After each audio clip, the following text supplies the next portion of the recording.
didn't even ask you, is my picture coming in okay? Am I lagging? Mm-hmm. Hello. Welcome back, everyone. This is David Patrick Harry with Church of the Eternal Logos. And today we have a very special guest, a good friend, one of our most recurring guests on Church of the Eternal Logos, Dr. Moe. How you doing, brother? Hey, Patrick. I am super excited to be here, as always.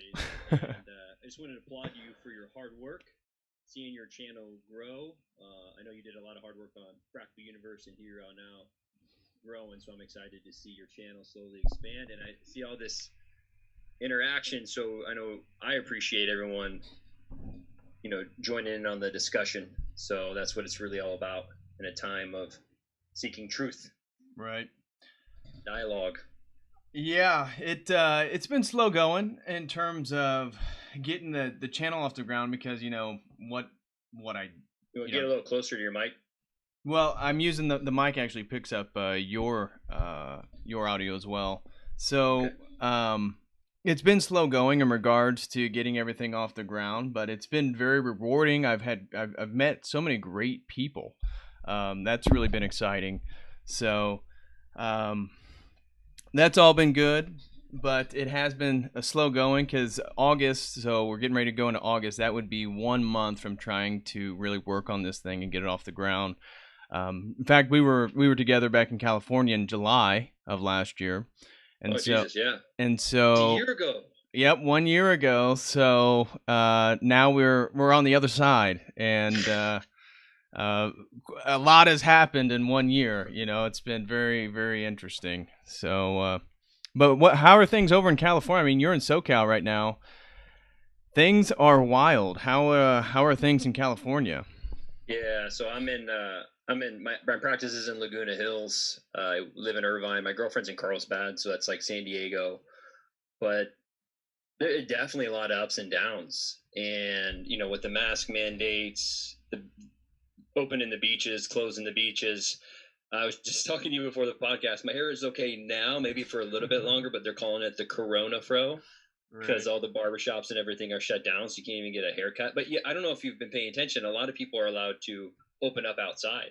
So a lot of gyms are moving all their equipment outside. You're allowed to eat on the sidewalk, and that's what restaurants are having to do because we did the initial lockdown like everyone else, and then we slowly opened back up. We got to phase 3 or whatever, and then we brought everything back down. So, a lot of businesses are going to get crushed out here. It's super interesting to see what this is going to do to the dynamic of the country, as far as the cure being worse than the actual disease. Maybe that's something we get into about depression, substance abuse. It's crazy times, man. So in a time like this, though, coming from a logos theology, not living for this world and being of the spirit and focusing on those things, that's how you get through. So It's been a big part of me navigating these interesting terrains.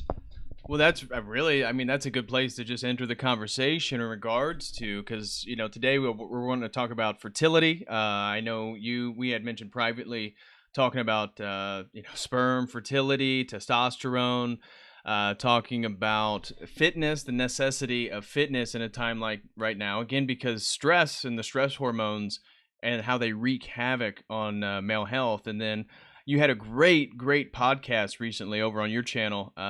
Anybody's watching, go check out Dr. Moe, his YouTube channel. In fact, if anybody can, while you're talking, I'll throw it in the chat. But you had a great convo with Lucas came on, and you guys were talking about biohacking, herbs, and stuff like that. So there's a lot of topics within that conversation I want to rehash with you today. But, going in the direction that you just started, I mean, people are kind of in an awkward state, potentially a very fearful state. So what are some of the recommendations you would provide? I'm sure you're talking to your clients and stuff like that. How to kind of counteract some of the obvious environmental factors that are affecting people's health. Yeah. And big shout out to you. I've had some of your ortho bros come over on the channel. I've got some comments and stuff, so I appreciate the love. Real quick, I do want to kind of address a little bit just my background. I'm actually a naturopathic doctor. That means a lot of different things to a lot of different people. My degree, I did a pre-medical degree, 4 years of basic sciences before I went to a 4-year medical school, Bastrop, California. I am licensed in the state of California to prescribe medications like testosterone. But my overall philosophy is trying to, what we talked about on a previous podcast, is try to remain as logos as possible. What's the most logical way? How do we treat disease instead of treating the symptom? What's going wrong? And like you just said, the overall like stress releases cortisol, and cortisol is known to decrease your sex hormones. So we know that's going to decrease your testosterone. Well, what's testosterone do? Basically everything that makes you a man, whether that's getting an erection, being able to procreate, having confidence. It decreases your chance for diabetes, Alzheimer's, heart disease, having optimal amounts of testosterone. So another thing we can kind of get into today is how the levels have been plummeting, sperm counts have been plummeting, right? And yeah, there's a big crisis. I think I view health as holistically looking at body, mind, and spirit all together. And unfortunately, in a reductionistic, materialistic world, we categorize everything. Okay, you have eczema, I'm going to give you a corticosteroid. Eczema is just inflammation of the skin. You put a corticosteroid, it shuts it down. But you don't ask, why do you have eczema? Are you being exposed to a chemical? Are you allergic to something? So getting at what's actually going wrong, because the world right now is moving in such a place of pharmaceuticals, and you see it right now with the mask thing. Right. Like, has anyone talked about boosting the immune system? We know, I got to be very careful about what I say. Very, very, very careful.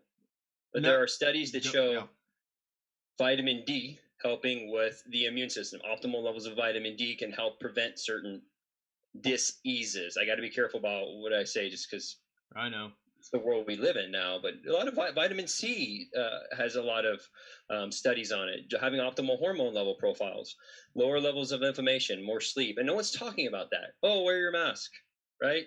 Yeah, that's debatable how much that actually does. If you're wearing an N95, great. I with you, man. I assume you're probably share a similar view. I think it's some form of control. You're kind of cucking to the government and saying, I'm out. Like, I'll just listen to what you say instead of taking your own opinion and your own kind of steps forward. So there's a lot of work to be done in the health space, man, and especially from a spiritual part and a body, mind, and mental part. And we're not doing enough of those things. We've really lost, the nuclear family. We have lost the spiritual connection. Like, we've seen that. Who are the happiest people are people that go to church. They've shown that churchgoers are happier and have less depression than other groups. And I mean, one of the happiest people around are the Amish. As far as depression goes. Right. So we're missing the mark here. Right. Well, can you speak then to actually, before we even get into the fertility and the testosterone, you want to speak to the mask? I mean, I've come out obviously very critical, not just a submission ritual, but also a way in which to induce more health issues. I actually, yesterday at the gym, I had a membership at Planet Fitness, and they informed me yesterday that nationwide, starting August 1st, you will be forced to work out in a mask, no matter what you're doing, lifting weights, cardio, and that they are trying to be trendsetters and where they in the direction that they want to move. And I was appalled by it.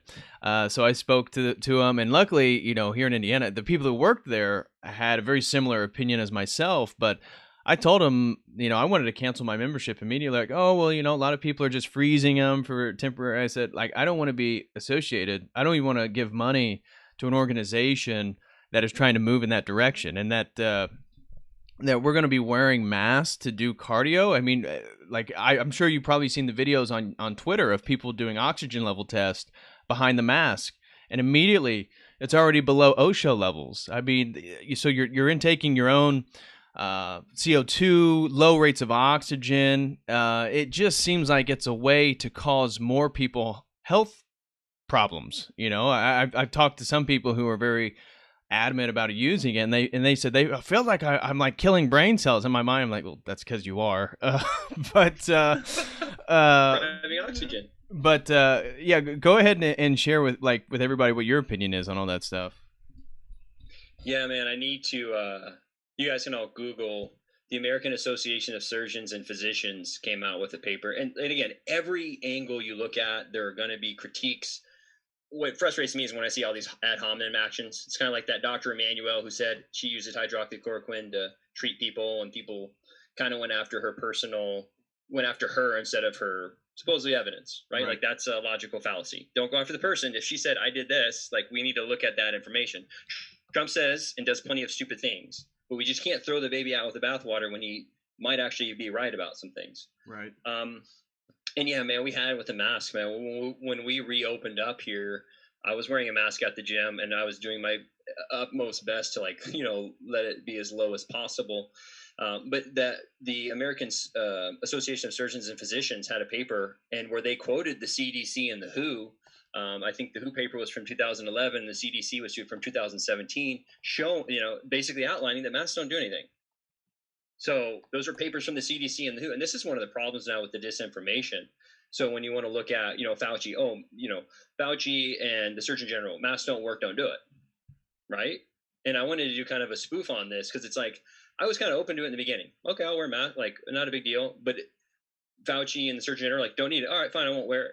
And then all of a sudden it becomes like this projection, in my opinion, of people who never have any power. And they finally have a reason to critique someone else, right? Like, you need to wear a mask. And it's like, you don't really want me to wear a mask if you think it's right. It's more of a projection of power, right, and insecurity, my personal opinion in that sense. But I think overall that we at least need to be able to debate these things. And what it sucks is when people are like, the data is in. Evolution is true. The data is in, blah, blah, blah. The data is in. There's no, 99% of people, 99.9999% of all scientists say climate change is real. Okay. Well, I've talked to 10 people who are scientists that argue against it. So is there like 500 billion other scientists that I don't know about? So I'm open to dialogue and trying to figure it all out. And especially in a time like this, when there's so much different disinformation, I think at least you and I should be able to come on here and say, hey, what do you think about masks?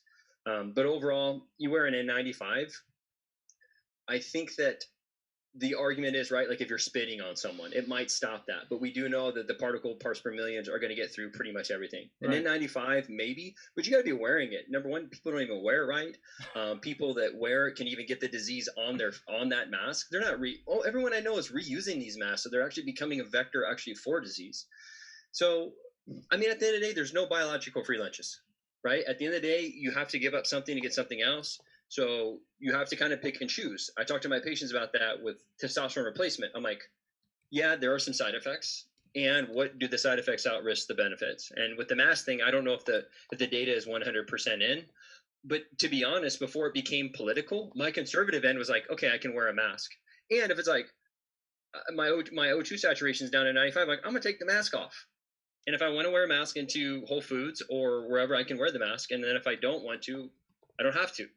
So to me, it gets very frustrating when it becomes a political move. So agreed. That's where I'm at with it. I've taken a pretty harsh stance because I've done my own research. I don't see even the utility of wearing a mask, especially in regards to any type of stopping the virus itself, but like you said, water droplets, saliva, that kind of stuff.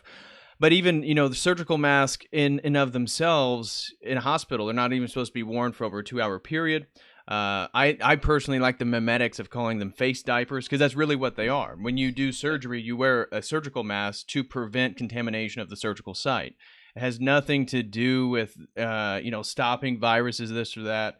And so and I mentioned this in previous streams, but what's really scared me is, like, where I live is there was a relatively lower compliance in April, in May, June, and the compliance with the mask stuff has really ratcheted up recently. And to me, that is against logic itself. I mean, we have a virus that has a low fatality rate. I mean, even if we use, sort of generous numbers presented to us in mainstream articles, it's 0.3, and yet we're taking all these precautions to prevent the spread of something that has a very low fatality rate.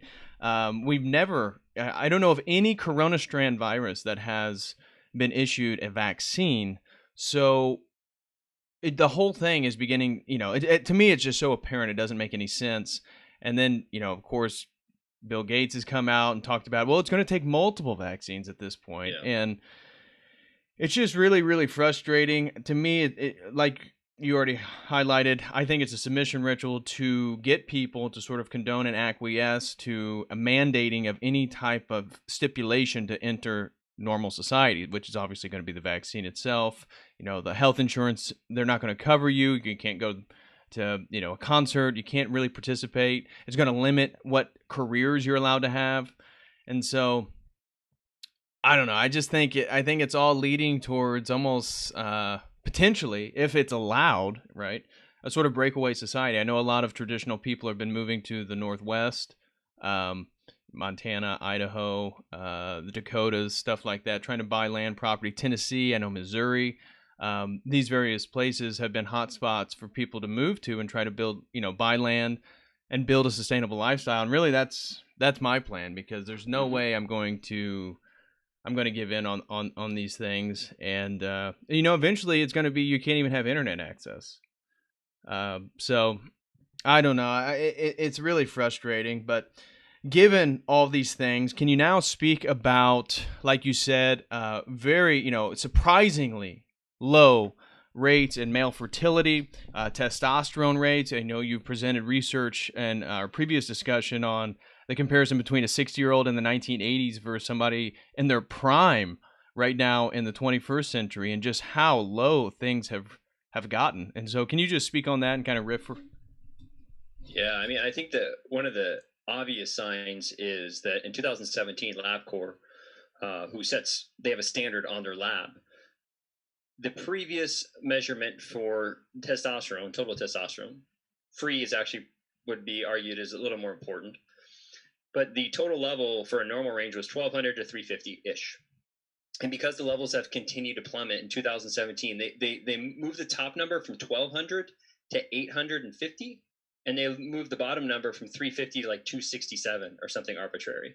So I often tell a story, man, about, I mean, that's like a 20%, 30% reduction for the reference range, right? And what's funny is, in the study that they conducted to decide to move their ranges down, half of it's that the BMIs are going up, but this was also in guys that are 19 to 39. This isn't like old guys. This is young guys. 25% of men over the age of 40 have clinically diagnosable low testosterone.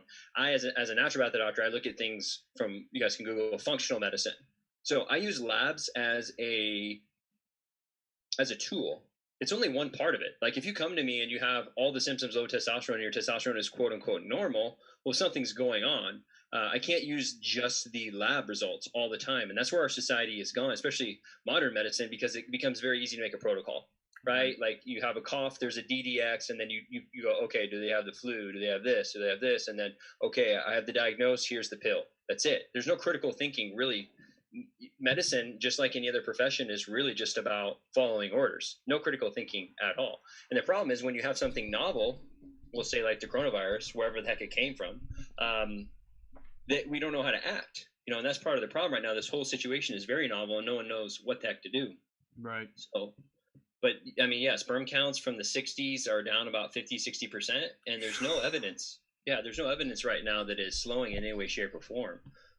Depending on, again, the statistics you look at, but it's about 50% of couples who are trying to conceive have some problems conceiving right now. So it's something that should be really investigated and looked at. It's like, where is this coming from? Again, you can do things like IVF, you can do things like freezing your eggs and sperm and doing it in a lab, but I mean, that's Brave New World stuff at that point. Right. Right. Have you seen, actually, in a podcast or a live stream, I actually showed the new fetal pods that are coming out, where they want to take fetuses from women and put them in plastic fetal pods and start to develop individual. I mean, it's just like the Matrix. It's ridiculous. Have you seen that? I haven't, man. I believe it, which is crazy. And who knows, from a stance of, you may be able to make some arguments that maybe we're more well fed now, like gestational diabetes is a lot higher, where the sugar levels in women who are pregnant are higher. We have bigger birthing babies. That's another real big catastrophe, is the birthing system. It's and again, I'll probably butcher these. It's not my area of expertise, but it's like 60 to 70% of births are all now C-section, right?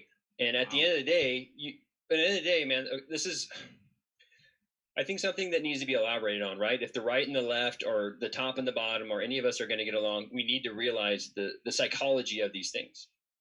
I'll take an example. For instance, ACG, human chorionic gonadotropin. That's what's produced in women when they're pregnant. You take an ACG test. That hormone is actually what's called an LH agonist, luteinizing hormone.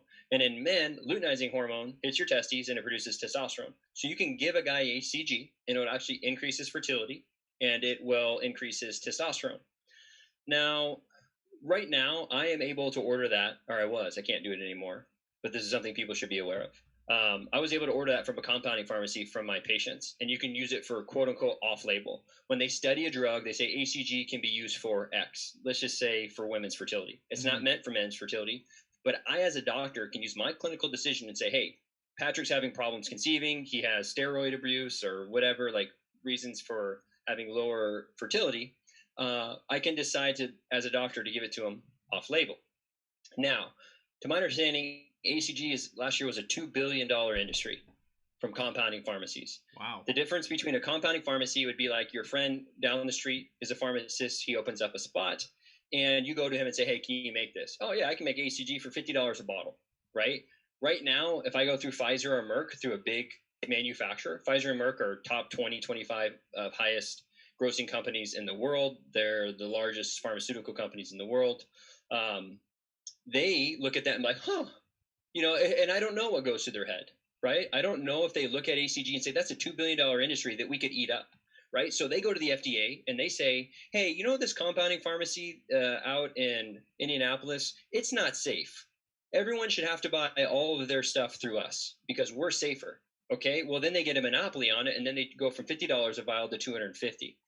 And so I try and do my best to understand, like, maybe their angle is actually safety. I don't really know, but I think that's kind of a Jungian shadow idea. It's like, no, actually, you don't give a shit about people's safety. You want that $2 billion.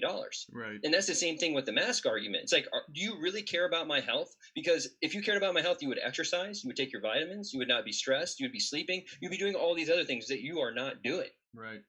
So we really, in my opinion, we have to sit back and look at the actual intention. And when people are not psychologically developed and they don't take the time to reflect on these things, that's how you get crony capitalism. We talked about that the Bezos and Zuckerberg were testifying before Congress, and right. I just heard a little bit where Bezos, he's talking about, I forget the guy questioning him, was just saying, hey, you have all the same products as everyone else, and you can tell when people put stuff in and out of their cart.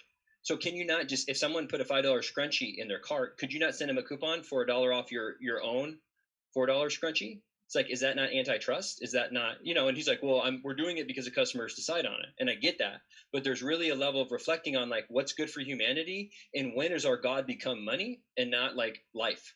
Right. Like, because that's where we're at right now. People will value profits over lives.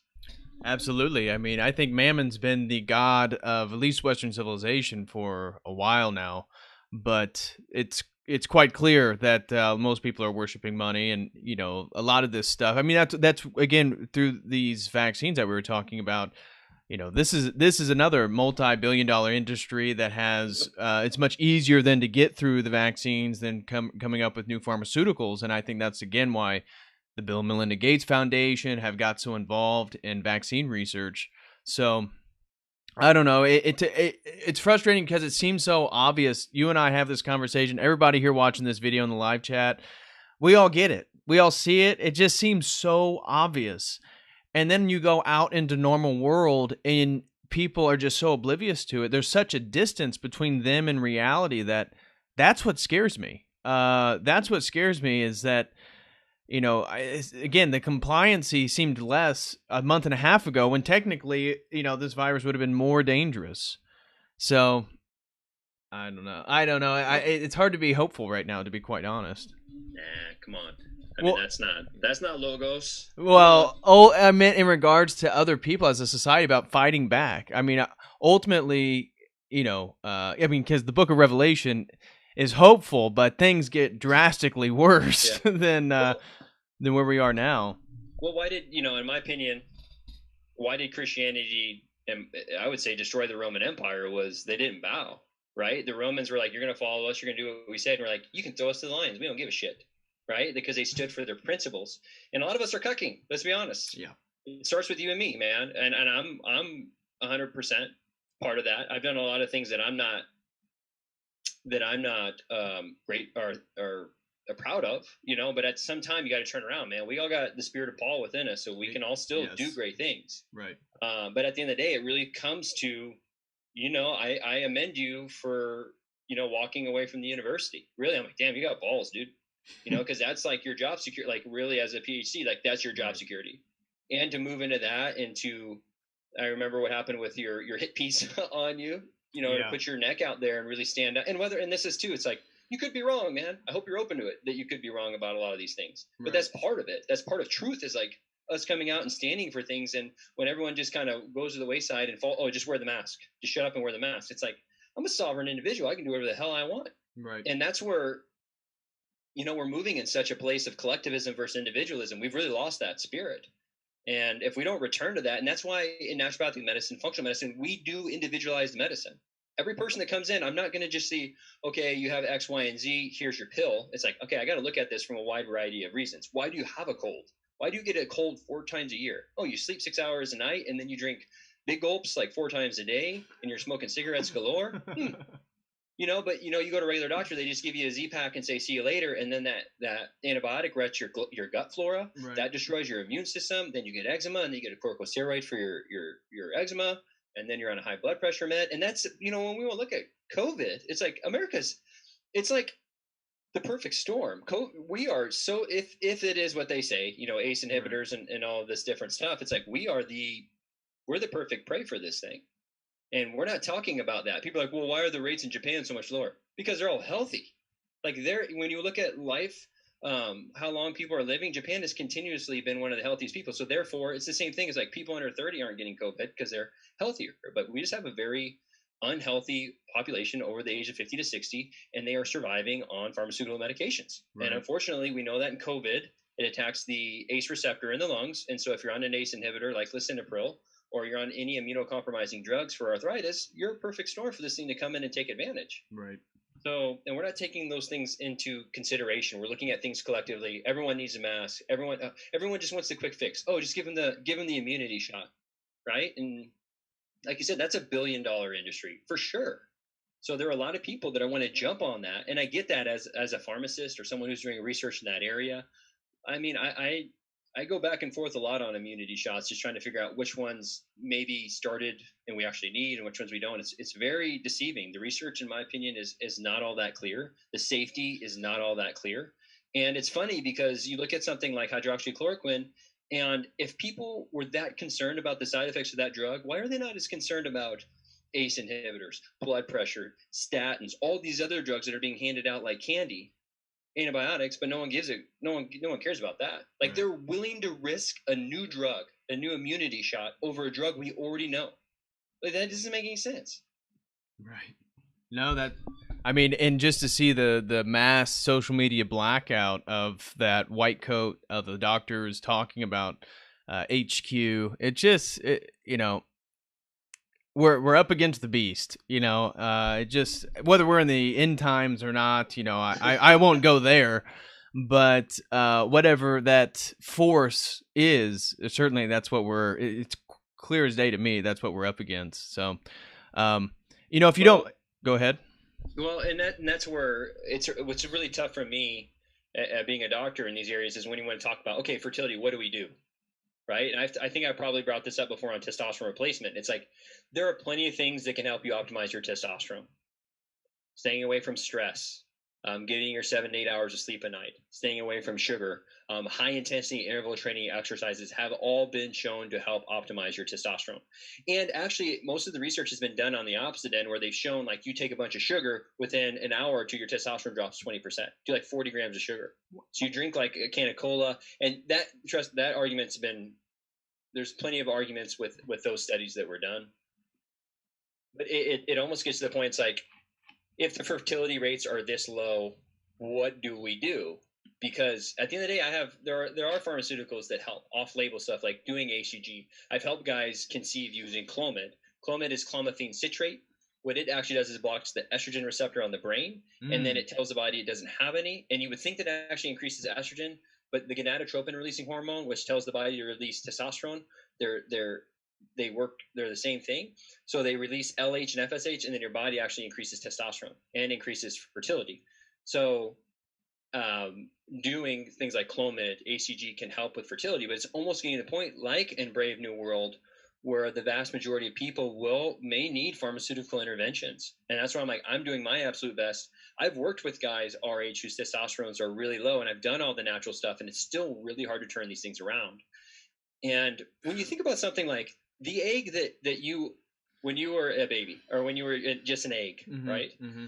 Technically, a woman has all of her eggs from the time that she was in her mother's womb. So anything that your grandmother done, when you want to look at like epigenetics, your egg was in your mom, who was in your grandma.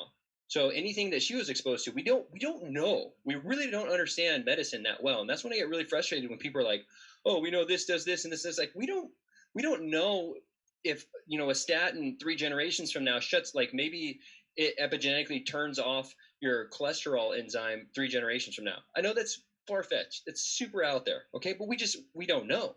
Right. But we're at a point of like no return where, in my opinion, I'm starting to practice where it's like, I almost have to use pharmaceuticals because all the natural means have been, their asses have been kicked. You know what I mean? It's like trying to keep up in a world of cars when you have a horse and buggy. So we're going to get some, from a philosophical point, we're going to get some very interesting places with medicine. And again, unfortunately, a lot of the natural stuff it's being censored. I did a video where Trump said, is there a way we can get disinfectants into the body? He was actually right. You technically, when you talk about disinfectants, that's in a medical term, you want to talk about disinfecting a surface. You don't disinfect, you sterilize wounds. Like it's just verbiage. Right. But silver nitrate, hydrogen peroxide, those are disinfectants. And there are fringe techniques, which I can't condemn or tell people to do, but like ozone, you can do O3, and you can blast that straight into your blood vessels, and it super saturates your blood with oxygen. And after it undergoes a chemical reaction, it becomes hydrogen peroxide.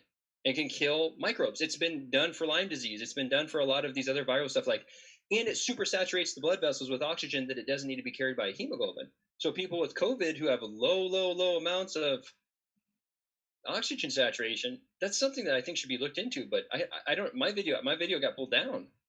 And I quoted things straight from the CDC. I went to the CDC where it said hydrogen peroxide is a disinfectant.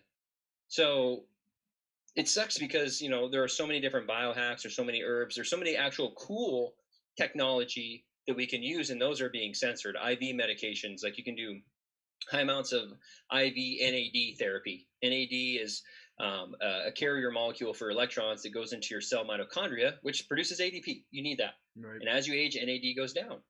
And you can do an IV of it. Like, how cool is that? Like, I've done it. If you feel great. And those things are not being studied or investigated, but we'll spend billions of dollars on these immunity shots.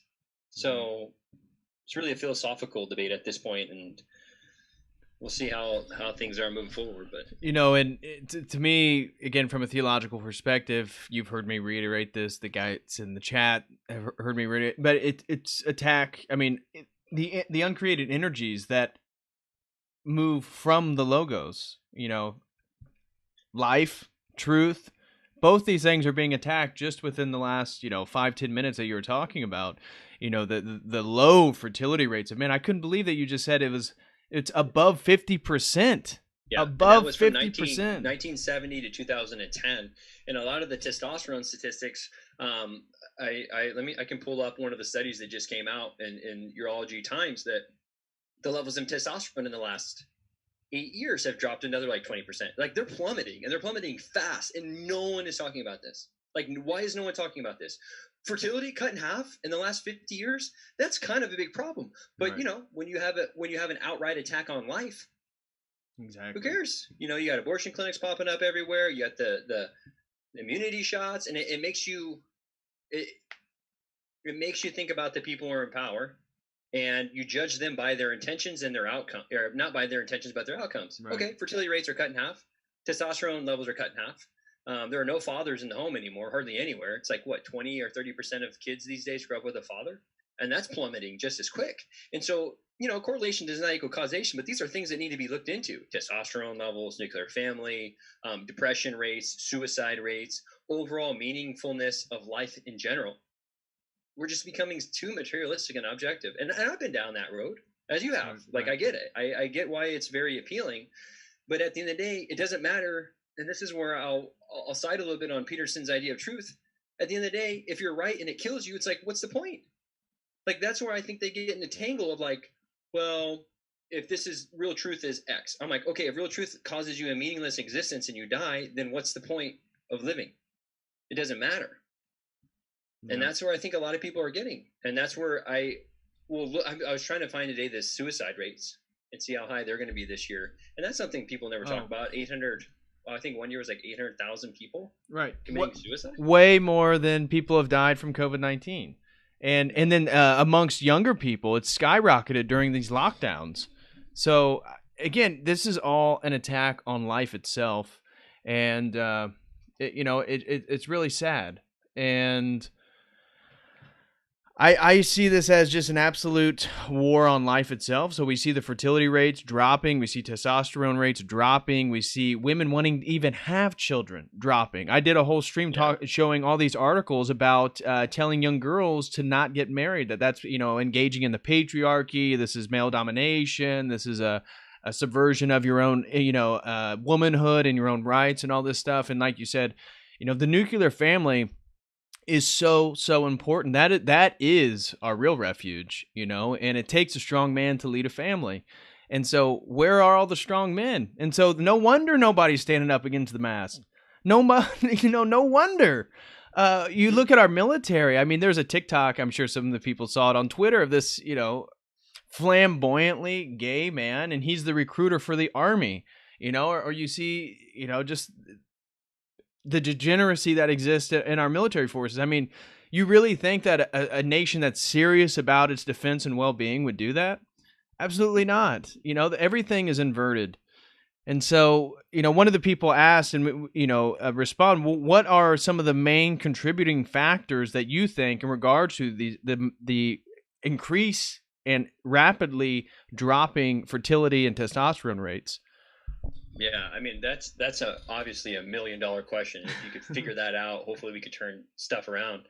The main ones I already talked about, right, are like your sleep and your sugar.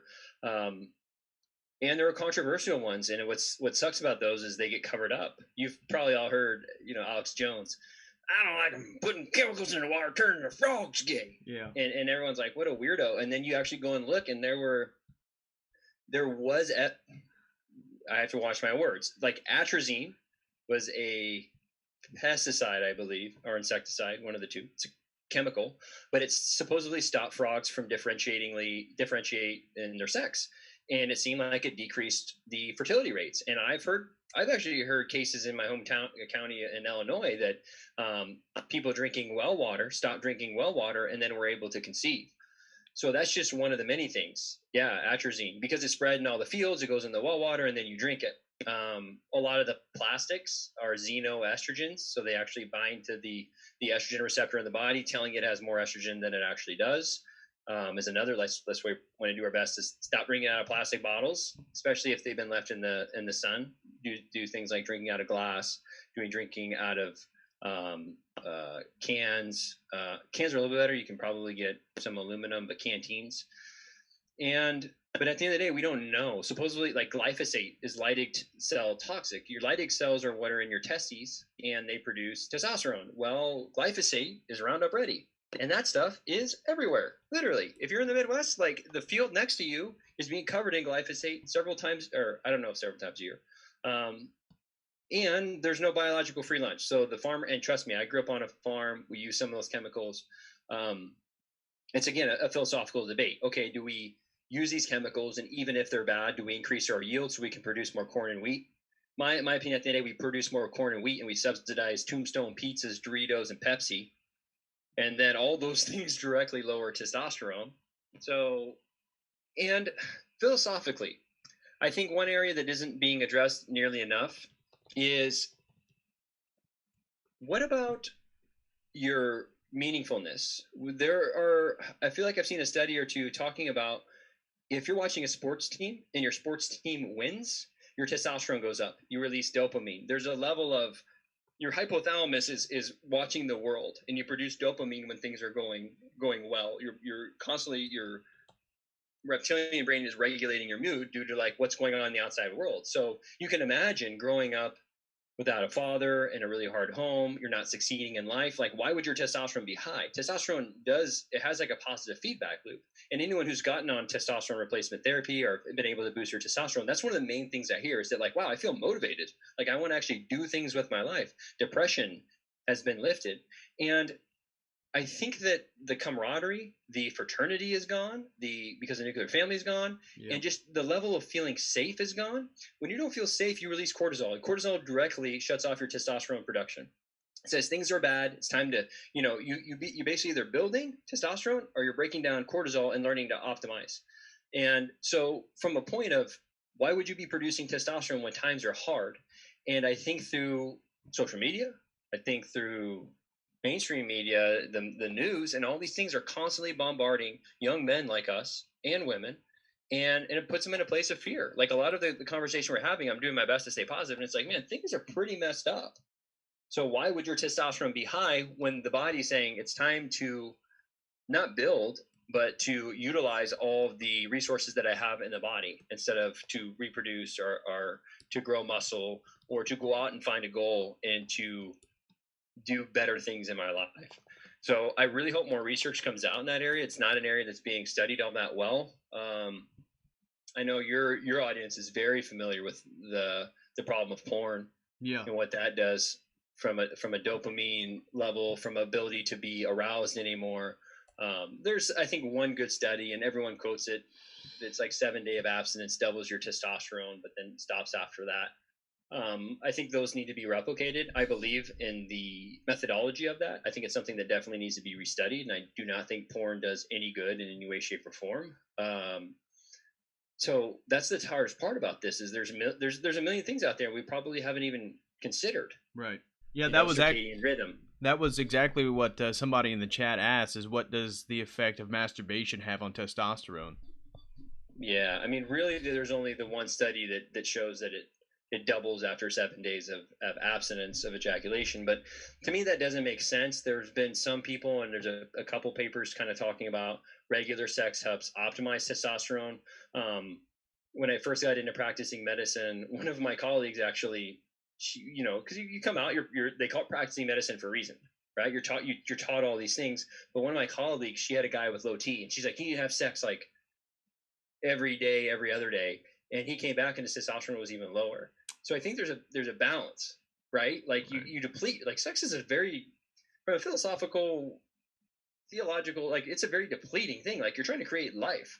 So it doesn't obviously make a whole lot of sense to me that you'd be able to produce that kind of energy every day and lose it without any negative feedbacks. And to me, it's almost like the no fat thing makes sense to me, that it happens with growth hormone when you fast.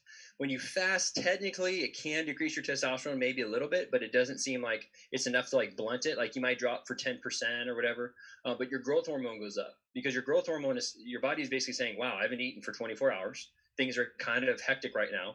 I'm going to optimize my blood glucose with growth hormone, and I'm going to make my brain more keen so I can go out and hunt and I can get something because times are getting tough. Right. So there's a level of that. You also do produce cortisol in that state. So there's if you go too long, there's a lot of debate with fasting right now too, and cortisol and growth hormone production. So the devil is often in the details, and that's what gets tough when we start to generalize things. And again, that's going to the area of the collective instead of the individual, right? Mm-hmm. Like we think that, oh, well, my testosterone's what do I do? These three things. It's like trying to build a farm. It's like, well, my cow's sick. It's like, what? Or trying to think of a better example than that, but the devil's almost always in the details. Right. So. Miss B left a great comment. She said a recent study from Moms Across America found that gliophosphate was found in every vaccine, and it was 25 times higher in the MMRI vax. Yeah. MMR vax, yeah. Well, I mean, they even hide it in certain things like testosterone cypionate can come in cottonseed oil, and cotton is almost always covered in glyphosate. So again, it's like you get on testosterone replacement therapy thinking you're doing something good, and the same thing with metformin is a very popular diabetic drug. There's people that kind of quote it for anti-aging because it decreases how much sugar is uptake. I personally have some beef with that for a variety of reasons, but a lot of the fillers in there too are being shown to be toxic in certain ways, shapes, or form, and in particular, one might even be cancer causing. Right. So it's everywhere. Like it's from your medications to your energy drink to your food. Like the food isn't even food, man. You go to Right. McDonald's, that's not food. That's not food. Well, that is a good segue to some of the other topics that I wanted to talk to you about in regards to eating more meat. This is something that I have been doing all of 2020. I feel in great health right now. I feel probably in the best shape of my life that I've ever been in. And one of the things that I wanted to talk to you about is also getting blood work done, because now I'm very interested in getting my blood work done so I can look at my testosterone levels, all these different stuff, sperm count, potentially just figuring out where my body is right now, because it feels like I'm in a great spot. And then from there, I can maneuver, find out what I need to add, take away this or that.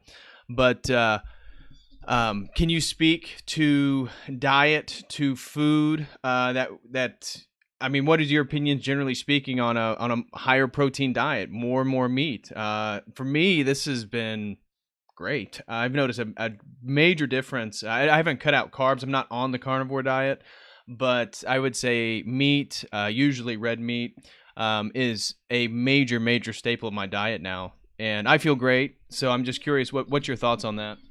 Yeah. Well, let's kind of let's start with the carnivore diet, and I'll kind of break a couple things down there. Um, First thing that I actually do like about the carnivore diet, and obviously a lot of people probably heard Paul Saladino and Sean Baker. That's kind of like their thing. They're big YouTube guys, and you can just dive into all their stuff. That's all they talk about And 24/7. in orthodoxy, it's also very popular. Even though on the liturgical calendar, it's very difficult, but some priests will give you a pass based on health reasons. But Jay Dyer, Father Deacon, Dr. Ananias, they are both on the carnivore diet. So, so the audience here is going to be very familiar with that diet, and they're probably heard of Sean Baker and everything. I just wanted to fill you in. Perfect. Yeah, no, that's great. And I think every angle should be investigated. I've done the carnivore diet for a little bit. I really liked it. I personally am trying to put on weight, and I would make the argument that it's easier to put on weight with carbs. Oh yeah. That just has to do with, it's pretty obvious. I think most people can agree with that. What's great about the carnivore diet is that you're removing a lot of foods that can have interactions and quote unquote, not really allergies, but hypersensitivities, your lectins, your and Paul Saladino does a great job talking about it's a hormetic effect. Caffeine is basically a pesticide that coffee produces. So when a insect eats it, it's a neurotoxin and kills it. But we as humans, it binds to the adenosine receptor, and we have a hormetic effect that our body upregulates the production of epinephrine due to the exposure to that chemical. So it's the same thing when you work out. Like you start working out, and then your body's like, "Whoa, this is an increased demand," so you release these chemicals. I've actually seen some really good blood work on a lot of the guys that I have seen that have carnivore. As far as total testosterone, some of the highest natural testosterone I've seen is actually on a carnivore diet. My theory with that is that when you eat high sugar diets, you release insulin. Insulin is what stores sugar into your muscles.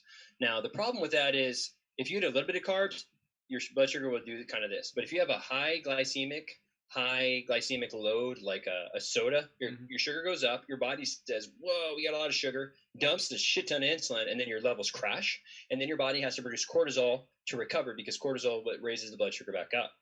Now, a lot of people are literally doing that 7 times a day. They wake up, they eat their Cheerios, they eat their Snicker bar, they eat their Wendy's, they eat their second Snicker bar, then they eat their McDonald's, and then they have their ice cream. So their blood sugar is doing this.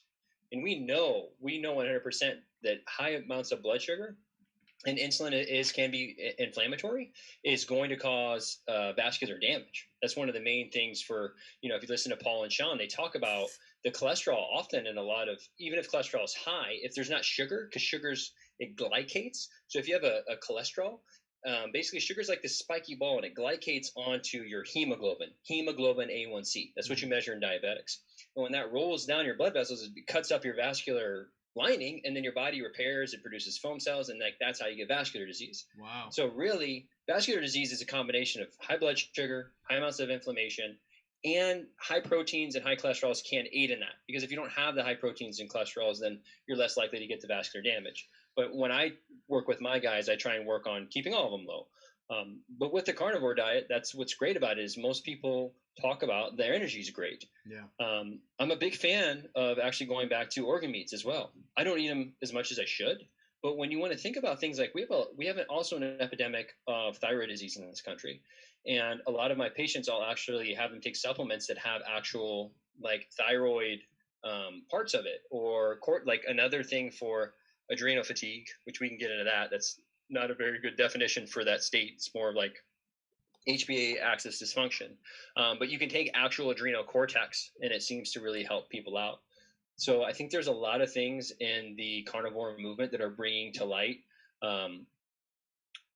things that we just really haven't thought about. Again, I was actually a health ed major before I switched to pre-med, and I remember I was in a bodybuilding competition, and I was just learning a lot about nutrition, and I looked at the food guide pyramid, and I learned the physiology of the body, and I'm like, I need to be eating 7 to 11 servings of bread a day. That's at the bottom, and I'm like, well, that's weird. Let me kind of dig into this, and then I was saying, FDA is vice president of Monsanto, runs the FDA. What does Monsanto do? Creates corn and wheat. Oh, so, and again, this is my argument. Like, maybe they honestly think that that's good. You probably heard the stuff about Kellogg. Like, there's rumors that Kellogg was literally trying to make guys infertile. You heard that? No, I've never heard that. Yeah, the guy that created Kellogg cereal. He had some weird. I mean, someone in the comments probably knows it. It's like it was something weird that he was trying to make men more like docile and not want to reproduce and all this other stuff. But he was all about having everyone eat cereal all the time. So I think overall the carnivore diet has a lot of benefits. I have somewhat concern just as far as a lifestyle thing. Like a lot of my patients, I just talk about, okay, is this something that you can do forever? Right? Like you got to think about, can you go out and eat? Or are you going to feel socially awkward? Or there's a wide variety of things that you're traveling. It's like, dang, I can't get a steak. It's like, oh, you can do jerky. There's ways around it. But like anything, any good diet, in my opinion, would be one that you could stick to. And that's the problem with ketogenic, I would say in particular, is that a lot of people get burnt out on it. And in particular in the carnivore diet, you probably are mostly ketogenic. So you're running mostly on fats, and your body takes proteins. And what's great about protein is that your body can basically turn it into whatever it needs, depending on the amino acid. But a lot of them can be converted into glucose, and some of them can be converted. And once it's a glucose, it can be converted into fat. And that's why higher protein diets are great. They will leave you fuller longer, which is also, all things that we need. And like I said, it can do anything. So if you're trying to build muscle, you got the protein to do it. You can't build muscle it's very difficult to build muscle if you're not getting a sufficient amount of protein. Right. Yeah. No, the lower appetite, because I only eat twice a day. That was one of the biggest things I've noticed. Better energy, although I still like my caffeine. Probably could do better on that. But you've spoken in previous videos, not here, but just in interviews that I've seen. Actually, you may have spoke about this last time you were here, but you almost need caffeine just because we're inundated with so many toxins and chemicals in our society. You almost have to have caffeine just to try to get it baseline.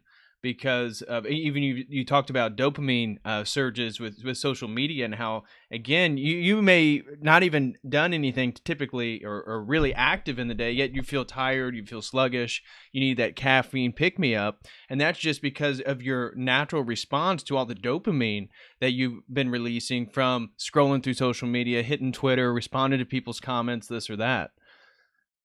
But and again, there's so many weird things that we're almost just now taking into consideration. For instance, your circadian rhythm. We know that testosterone usually 20 to 30% highest the first like hour or two when a guy wakes up. Does that shift at all though? Like say if a guy wakes up at 10 a.m., we don't really know. We do know that shift work absolutely destroys testosterone. I think it was like 5 nights of shift work, guys' testosterone decreased like 30 or 40%. And also an area too that's kind of coming up now, and who knows, I'll listen to anyone. Okay, I'm a naturopathic doctor, so I listen to some weird stuff. I try to be as evidence-based as much as possible. And like there's a theory right now with blue light. Have you heard that? Yeah. So when the sun is highest in the day, it emits a blue light, right? Which is often the kind of lights we have coming out of our TV before bed. Well, when that blue light hits our eyes, it tells us that it's time to be awake, and it stops the body from producing melatonin, the sleep hormone. So if you're watching Netflix at night for 3 hours, you're being, telling the body it's time to be awake. It's time to be in it too. Like when you really think about it from a perspective of like, if you're watching like a horror movie right before bed, it's like you're releasing dopamine, you're releasing norepinephrine, you're releasing adrenaline. That's why I think there's some controversies whether or not, exercise before bed. But, these are all things that are relatively new. We didn't have TV 100 years ago. So, and I think that's the craziest thing is that we're doing this all day. We're such a society of anxiety, me included. But 100 years ago, it's like you woke up whenever you woke up. We're the only species that wakes up to an alarm clock. Like a dog, just tired. Dude's tired. He'll sleep whenever he wants. But now it's like we're like, get up, go sit in traffic, and you're in like, how weird of it is it? We're in these huge metal boxes going like 70 to 80 mile an hour. You ever like stopped at a turn lane off a highway and there's people still flying by you? Like that's got to be having some form of like norepinephrine, some type of hormonal release, even though we say it doesn't. Like it's the new normal, but when you have like 20 of those things a day, I think all of those are definitely like draining. So, I mean, blue lights is another area, that's why you can wear blue light blockers. It'd probably be best just to not, expose yourself to the blue light in general, but it's kind of a hokey pokey one. It's like, I don't really know, but my conservative side is like, I'm just going to try and do my best to stay away from blue light. So right. A lot of weird stuff out there, man. And we'll see how society moves forward. What else you pick up on? Yeah, we have so many questions coming in for you. And Jay Dyer just stopped in. Hey, what's going on, brother? He said, yes, Kellogg was a cult SDA loon who wanted men to stop having sex. And he talked about Tristan. And so, again, Doorman360 threw in a super chat. Shout out to our ortho bro, Tristan Haggard, and his channel, Primal Edge Health. He got Jay on the carnivore diet. Yeah, and I was going to say that when I first came across Tristan's channel, I hit you up with this was well before I even met Jay or even interacted with him, but I listened to them talk about the carnivore diet and everything, and so yeah, he's got a great channel. If you guys aren't subscribed, I'm sure you guys are. His channel is much bigger than anything I have, but Primal Edge Health is a great resource on diet, and he's living a very sustainable living. He's got cows, he's got I believe chickens and everything, so I feel like he's doing everything the right way, and sort of a model of what I want to eventually move into. But he's in like Ecuador or something too, and he's a great channel. I follow his stuff too.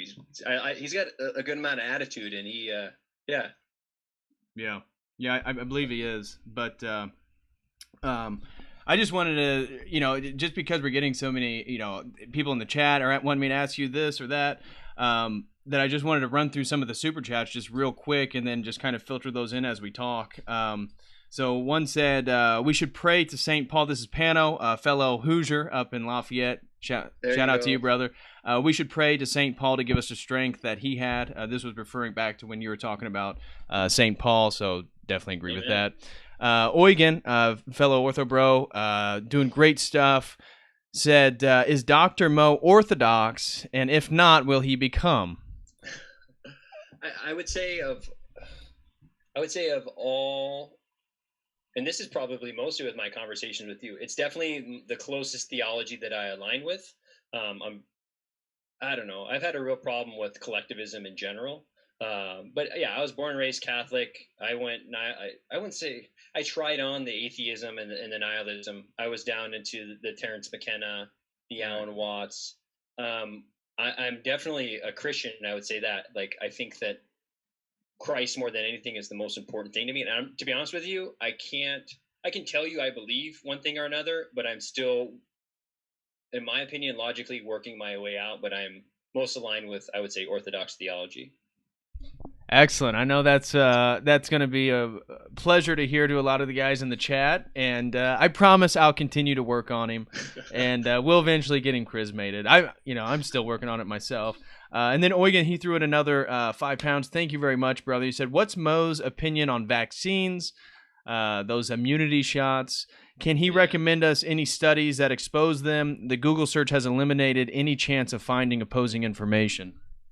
Yeah, I'd have to go back over the data. One of my good friends, Dr. Jim Meehan, MD, I actually had him on one of my podcasts, and he'll come out and just straight like immunity shots cause autism kind of thing. He'll come out and say he's an MD. He has some great stuff. He has a huge Facebook following, a decent amount on YouTube. He'd be great. I'm sure he would come on and talk to you. He's a Christian guy for sure. He's now ortho, but very much like, I will die for my beliefs. I don't care what the man says. Like, I'm not wearing the mask. He went to he organized like this mask thing. He was, big for talking out against COVID. I believe this is the problem with a lot of the research on the immunity stuff, is that I think like the hepatitis C, like they're given to like babies when they come out of the hospitals and stuff.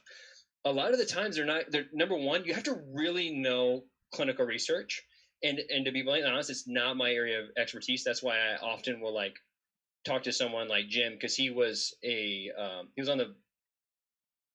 did reviews for a medical journal, and all the medical journals are just now corrupt. Cochrane used to be okay, but they're all just, it's all lobbied. Like, no matter what you want to show, statistics, you can get statistics to show you whatever you want. But the main thing, like if you want to dive into that, would be looking at like the placebos they use would be a big area, because a lot of times it's not placebo. So like one thing they'll do is like they'll take the hepatitis C with all the other junk in there, all the heavy metals, and then they'll do a control without the hep C but all the other junk, and then they inject it into the kids. And like, see, the neuroinflammation that's caused by both are equal. It's like, no, like you need an actual placebo. You need an actual like saline water. And so they know how to rig it just right. And a lot of the safety profiles, like if you actually go into them, are actually absolutely terrible. And you can actually go to the I got to remember the website where they show the payouts for immunity shots. Like there's been an actual payout for autism. It happened. They went to court and they said this caused autism. There was a payout. The court agreed. Like, that happened. And I'm not saying that. I don't really know enough. We know that these immunity shots cause inflammation. Right. And again, maybe risk versus benefit. Maybe it's going to prevent polio. If you said, hey, you have a 1 in 100 chance of getting polio, and if you do this shot, you have a 1 in 10,000 chance of like getting autism. And I'm like, maybe I think every individual should be able to decide that, and that's where a good doctor would walk someone through that. And that's where a lot of these parents are just being bullied, is the worst part about pediatricians, because they're being bullied. You give everyone shots, and if you don't give them the shots, then you're a bad doctor, and then you'll be reported to the board. And it's a catastrophe. But really, you really got to understand the medical literature, and you'd have to dive into the studies and actually look at the methodologies. Almost all of them are flawed in one way, shape, or form. Often they're not really blind. They're not really a placebo. The safety profiles are not great at all, and they try to compare them to actual populations. And I try to be careful around this thing, right? Like, I could get my license taken away in one way, shape, or form. So I don't know. I'm skeptical over a lot of them. And I think maybe at one form of time, they were like, I don't do what's called homeopathy. Homeopathy is very much critiqued as quackery. But what's weird is it's actually kind of the same idea, that you give the body a little bit of something in order to get a response from that thing that's induced. So yeah, really got to dive into methodologies, hepatitis C, and then you just get philosophically like, everyone got chickenpox. I don't know, the death of chickenpox is like 1 in 10 million or something like that. And anytime you do any injection, you have a chance of getting sepsis. Anytime you're breaking the skin, you're putting things. We have skin for a reason. It prevents anything. So if you have if you have staph on your hand and you're injecting that staph below your skin, you're able to get a staph infection. And a staph infection can spread and cause sepsis. That's a 1 in 10 million chance, right? But you're not taught these things. And a lot of these shots have like black box warnings that people aren't even talked about. Right. Yeah, absolutely. Shout out to Doorman360. He threw in $2 more and said the Stabbies have their own special court system, and they certainly do. There's a good question by Mama Llama. She threw in, what about blood type and diet? She was under the impression that doesn't an individual ideal diet rely somewhat on the individual genetics and blood type? Yeah, I actually, in school, the Diadamus, I think, is the guy that wrote that book. One of my professors was like his predecessor, so he kind of took his idea and kind of ran with it. I'm gonna goof this up because I still goof it up. Like, O is a universal donor, right? So O can go anywhere. And again, I might mess this up because the antigen and antibodies things still, I'll get them switch swapped. But the idea is that if you are, say, O, you actually have You have antibodies to every other blood. So you're a universal donor, but you can't accept from anyone but a no. And the idea is, and this is, the research is really starting to come out for like thyroid disease and a lot of the autoimmune diseases, that the body gets, the best way is like cross contamination, right? So if you produce an antibody to let's just say AB blood type, okay, that antibody has a binding site, and so, or it attacks certain things. It may attack other things. So that's like, to me, like with the blood type diet, O is carnivore basically. And the idea is like if you're AB, you're supposed to be vegan, and that has to do with like the certain antibodies that get produced. And then whenever you eat the food, those antibodies will attack, and they'll cause just overall inflammation. Some people do it, and it helps. I don't know how much of it's in their head, but I've heard people that have great success with it. And if it helps you shift your life to a way to eat better, I'm okay with it, right? I'm more results driven than anything. I want to keep things logically and scientifically. And at the end of the day, if that blood type diet, if someone reads that book and they stop eating McDonald's, like, I'm all for it. But I don't think I've seen enough real clinical evidence to push that forward. I've not really used it with any of my patients, but there are some papers coming out showing that for like Hashimoto's disease is when your body attacks your thyroid, and then it has you produce lower amounts of like T3 and T4, your thyroid hormone. Mm-hmm. And if you're eating gluten and dairy, and certain people are susceptible to that, it actually leads to, I have seen this on blood work, that people who have like Hashimoto's and they have antibodies, I can see that their antibodies, if they, often it's like dairy or gluten, their antibodies will go up. And when they stop, their antibodies go down. So their body actually stops attacking their thyroid, and their T3 and T4 and TSH levels level out. I have seen that. So. Wow. Well, Eugen threw in another super chat. I got so many other topics, more specific in regards to stuff I wanted to get to, but just real quick. Not medical advice. Right. You're not my patient. These are just two friends talking on the internet, conversing on the airwaves.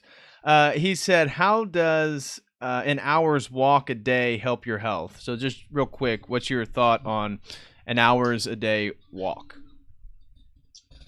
Right now, I think more than ever, one area that we're researching is nitric oxide production. Probably pretty familiar with that. That's arginine, citrulline, high amounts that increase what's called nitric oxide. That basically cleans up your vascular system. It cleans up your endothelial lining. So disease and degeneration, most people just argue, it comes from inflammation and lack of blood flow and lack of nutrients. I treat a lot of people with peripheral neuropathy. Peripheral neuropathy happens in the feet, often when people are diabetic, and that has to do with poor circulation. So literally the keys to life are opening up your blood vessels and getting blood flow everywhere. That's why like ED is like one of the biggest signs that you're having vascular disease, because you're not getting blood into your penis. And it's the same thing with a lot of the peripheral neuropathy. You're not getting blood into your toes. If you don't get blood, you don't get vitamins and minerals and growth factors. So just an hour a day of walking is definitely going to increase your circulation. It helps every time you exercise, all of your blood vessels and your extremities will vasodilate, so you get good muscles. It's just like getting a pump at the gym. Mm-hmm. And I would recommend, I really like weights. I think they're one of the safest ways. I think that muscle in every way, there you go. Every way, shape, or form, muscle helps prevent disease and increases your insulin sensitivity, decreases your chance for diabetes, Alzheimer's. How many older people fall and break their hip, end up in the hospital, get pneumonia, and that's it. So muscle, put on the muscle, and any type of exercise at all. Can't stress it enough. And doesn't heavier weight actually help with testosterone production as well? I mean, bone density. That's one of the big benefits of actually lifting heavy weight as a man, is it's going to build bone density, which doesn't erode. It doesn't go away. Like you can build up muscle and you stop working out, the muscle goes away. You build up bone density, that's going to stay. That's going to be with you for a long time. You can get some degeneration. But it's not like muscles. It's not like yeah. And so bone density, and then it also does not help produce testosterone more than, say, just doing cardio or that type of stuff. Yeah, I would say the evidence is pretty clear on that, where cardio versus weightlifting. Mostly the heavy compound lifts, you want to do your squats, your deadlifts, your bench press, things that involve major body part. Like kettlebell swings would be a great one. And if you're going to do run, you're doing some form of running, then high intensity interval training, like sprint 20, 30 yard stop, sprint 20, 30 yard stop. And cardio has a lot of great benefits too, just on the heart, pumping blood everywhere, allowing all your blood vessels to open up. And so obviously a combination of the both would be the way to go. I got to work on my cardio.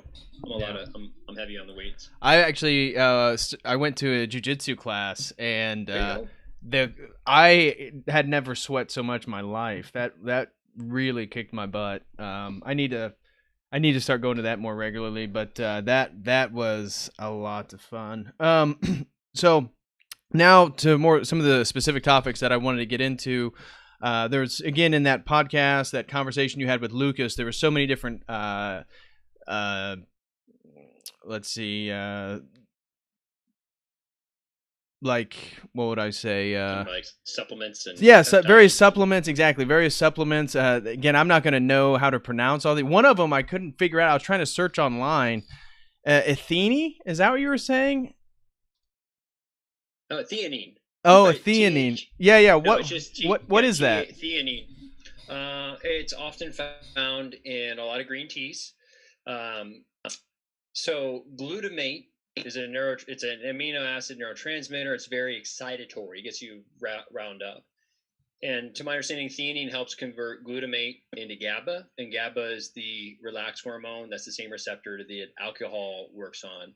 So theanine is a good kind of balancer. You can take it in a capsule form. Often it comes in a lot of green teas naturally. I think that's where they extract it a lot of the times.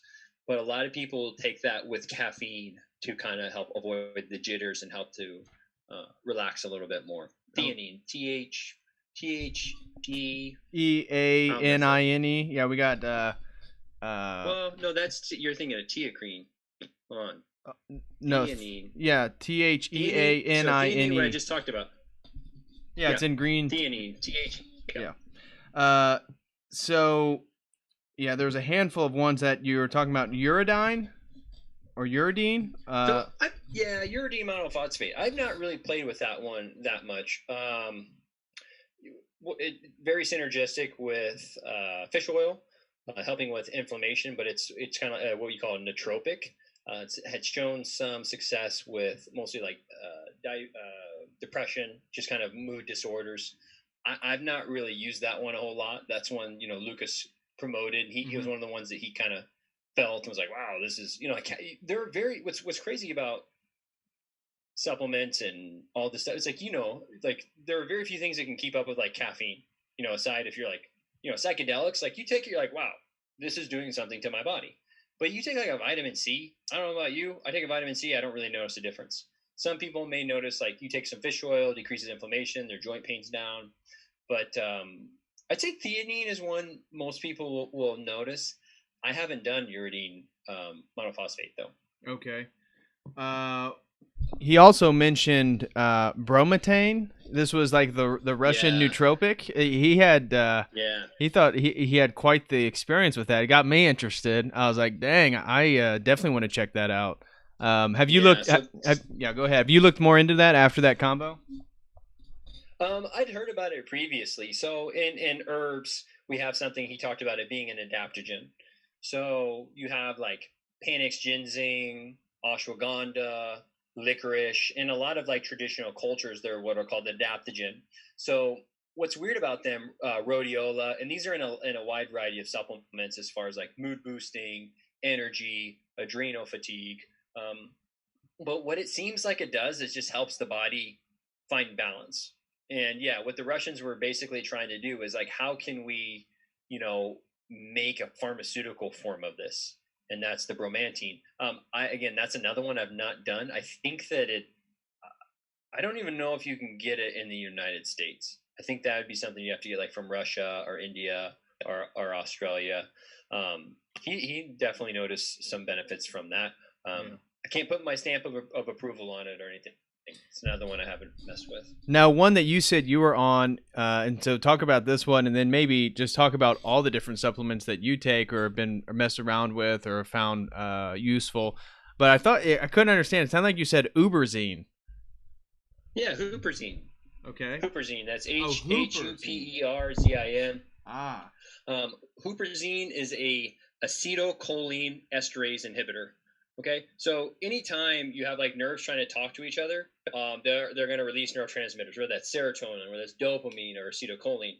So basically, your nerve will release 5 acetylcholines, and there's only 3 that can dock, right? And then so the other ones sit in the space, and they either dock and they transmit a signal.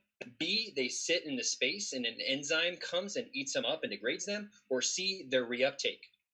All right. So huperzine is an acetylcholine esterase inhibitor, which means it basically blocks the enzyme that degrades acetylcholine when it's outside of the nerves. So by taking and blocking that, it allows acetylcholine to be reuptake more and also push down downstream. Like cocaine is a dopamine reuptake inhibitor.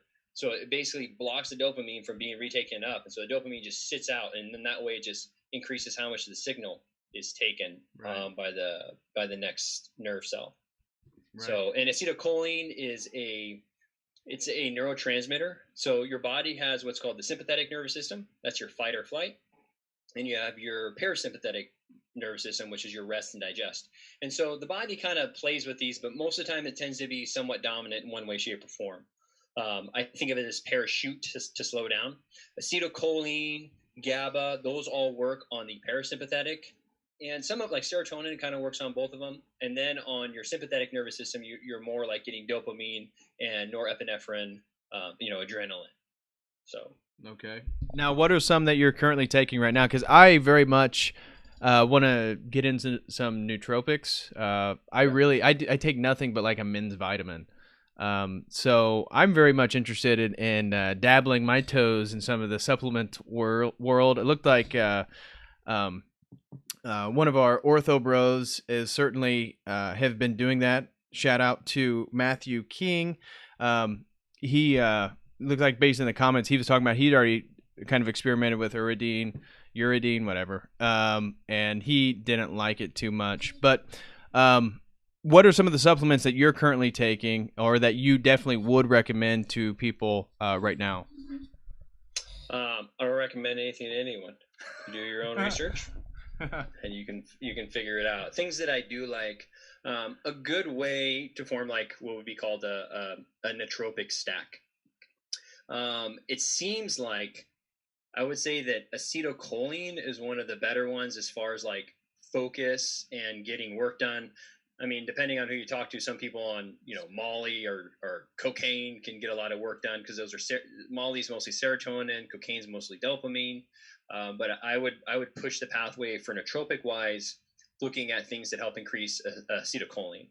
And choline CDP is one that I take very often. I do about 500 milligrams in the morning. It's been shown to decrease inflammation, increase choline, which is going to help just like neuroplasticity, just your nerves, kind of like what I was talking about earlier. So I would say that I'd say 3 or 4 major forms of choline that you can take. That's also egg yolks are a good source of choline. Choline CDP, alpha GPC, choline. DMAE is a form of choline, and then it might be the same as choline bitrate, but I would say alpha GPC and choline CDP are the two kind of like bases that to form a nootropic stack is a place you want to start with, like a form of choline, and then from there, a lot of people like huperzine because that's going to increase how much is reuptaked, and then also people seem to like to stack those with the racetams. The one that I've actually found the most benefit from was NoPet, which is actually, it's like pretty sure that's like a crazy Russian one, but piracetam, aniracetam, those, I have a hard time, talking about those to people because there's not a whole lot of clinical evidence on them, like exactly how safe they are or whatever, but a lot of people have been experimenting them on Reddit. Those are like a pretty good set. You want to make sure you got your B vitamins covered. A major area that a lot of the B vitamins are going are making sure that they're in their active form. So B12, most people take it, it's cobalamin, and most people take it as cyanocobalamin. I would say that the hydroxy, but more so the methylated B12, methylcobalamin would be the most active form. Same thing with methyl tetrahydrofolate instead of just regular folic acid. So make sure you get your B vitamins covered. I supplement with stuff to increase glutathione. So glutathione is the body's main antioxidant. Basically, vitamin C, zinc, all these things are constantly cofactors to recycling glutathione. So an oxidant is basically something that's missing an electron, and it goes around and steals an electron, right? Like fluoride. The halogen groups are known for causing havoc. Oxygen is even can mess stuff up. So recycling glutathione, and a paper just came out with COVID that people who have lower amounts of glutathione have been predisposed, are more likely to get COVID and suffer worser outcomes. So, but what you can do is you can supplement with all the precursors. You can do actual IV glutathione, which I do, unless you have access to a compounding pharmacy and needles and an IV and all that. You'd probably want to go to just taking all of the cofactors, which would be N-acetylcysteine, which is also a nootropic, but that's the backbone of glutathione, and then zinc, magnesium, and vitamin C. Okay. So that's kind of like the immune thing. Vitamin D, great supplement. I have most of my patients on 5,000 to 10,000 IUs, depending on where their levels are at. That's another highly debatable area. I think the evidence is pretty clear. Probably a lot of people here know Rhonda Patrick. She talks about vitamin D a lot. You really want to be in 50 to 60 to 70 range, where a lot of people are just trying to get over 30, which is just to prevent rickets.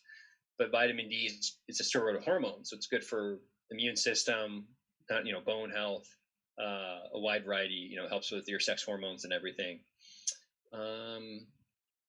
Those are kind of the main ones, and then I go back and forth. I'll try out new stuff every now and then, but I would say those are my staples. Okay, well, thank you. That was packed with information. Shout out to Jay Dyer. He threw in a super chat for $4.99. He had a question for you, regard to any recommendations for eye floaters. I'm probably going to butcher this, but astaxanthin. Yeah, astaxanthin. Yeah, and supplements don't do much. Do you have any recommendations? Nah, eye floaters are they're one of the definitely outliers. Like, no one knows what the hell those things are. Eye floaters, tinnitus. I mean, overall, when in doubt, do your best just to lower inflammation. That's why, fish oil or whatever. He's probably doing a lot of those things right. If he's on a carnivore diet. Yeah. Again, not medical advice, theoretically speaking. But floaters too, astaxanthin can be used for eye health, and that's a very powerful antioxidant as well. I would, if he could find a functional medicine doctor by, I would just try out maybe a glutathione IV. They can be expensive, $50 to $200, just kind of depends. But I think it would be worth doing like a high dose, a vitamin and mineral IV and a glutathione push at the end, just to see. Overall, I'd say disease happens for inflammation, lack of blood flow, and then your mitochondria, which is the powerhouse of your cell, gets kind of broken down. So you can always do stuff to help with your mitochondria as well. Another supplement I take quite a bit is L-carnitine. L-carnitine helps the mitochondria pull fatty acids into the cell to be burned for energy. So L-carnitine, if you do like 3,000 milligrams of L-carnitine, that's one you'd probably notice in a liquid form. Trying to think of, mitochondria wise, L-carnitine's a pretty big one. But yeah, I mean, you kind of, again, at my point, I would kind of sit down for a while and like really kind of dive into things. I don't know if he had the floaters, like when did they come, when did they start, what makes them better, what makes them worse, what medications has he tried, traumatic brain injuries, neurological exposure to heavy metals and all that. So it's pretty kind of a lot going on there. I see. Thanks for that. Passios threw in $2 and said, what common foods should one avoid, if any? You were kind of hitting on this earlier in regards to definitely sugars, but you want to take that? Yeah. Again, diet-wise, you have to be able to do something that you can live with. So many people, they do the whole 30 for the 30 days or whatever, and they just go back to eating crap again. It's like, it's great. It's a step in the right direction, but the difference between a diet and a live it, like you got to live what you're eating, not like dying. So usually I start, sugar for sure. Bread, I think bread's pretty much useless. You can make an argument for a lot of the sprouted ones and all that. I think it's pretty much unnecessary if you need carbohydrates. I would lean more on like a sweet potato, even regular potatoes. carrots, like some of the ground vegetables like that. I don't really see a whole lot of time and place for bread, sugar, bread. I mean, and sugar too is like, okay, if you want to have like some dates every now and then, I'll be honest, I do some coconut ice cream every now and then. It's pretty good. I like to treat myself. I eat mostly paleo, I'd say for the most part, and I experiment with upping and lowering my carbs, and I try to stick to things that are gluten free. There are some crappy gluten free foods out there that are just loaded with sugar, but I would say most people are going to feel better off of gluten. Some people dairies is in there, um, but again, it's individualized for every people. Bread and sugar, I don't see anything like all kind of processed foods like candy bars. You know, if you absolutely have to, do your best to find one that's like not loaded with sugar, maybe like a protein bar or whatever, like an RX bar or whatever. Like try and stay away from crap. Most people, what's funny is most of my patients, it's like you kind of already know, Right. right? You sit down and I'll ask them. They're like, well, I'm having problems losing weight. Like, why do you think that is? They're like, I think I eat too much. It's like, okay, what do you think we can do about that? They're like, maybe I could eat less. I'm like, okay, what can you do to eat less?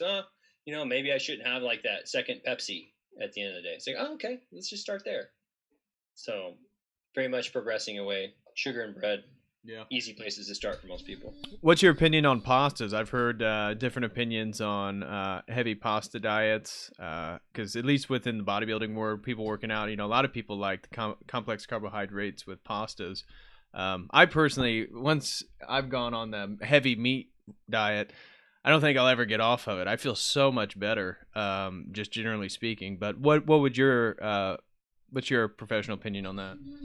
Yeah, I mean, bodybuilders, they don't care about their health, really. I mean, some do. Some say that it's about like I've competed. I've done 3 shows before, and at that point, it's kind of like a NASCAR driver. He's not doing it because he's cares about his health. He's doing it just to see how far you can push your body, and that's kind of why I alluded to earlier, talking about that there might be a time, and this is where it's individualized. Like, okay, if you're trying to put on weight, then maybe you need to eat pasta because it's an easy way to get a lot of calories. Pasta, releases insulin. Insulin is very much a growth factor. So, like me personally, if I eat half a pound of steak, I'm pretty full. That protein is very satiating. So, but I would be able to eat like some rice noodles with that. But if I were to eat like 3/4 a pound of steak, I start getting pretty full. So, and that depends too on people's digestion and stress and a wide variety of those other things. But I don't think there's really a need for that. If you're like, you want to regulate your insulin levels, you want to prevent your chances of getting diabetes. You get diabetes, you increase your chance of getting Alzheimer's and dementia, and pasta is going to increase all that. Right. Absolutely. Another question that I had for you is regards to, because like I said, I want to go get my blood work done. What are some of the things that I definitely should be looking out for, and what are the ideal ranges? Because I'm sure other people might be interested in this right now. So going and getting your blood work, looking again at optimized health for men. What's your opinion? Yeah.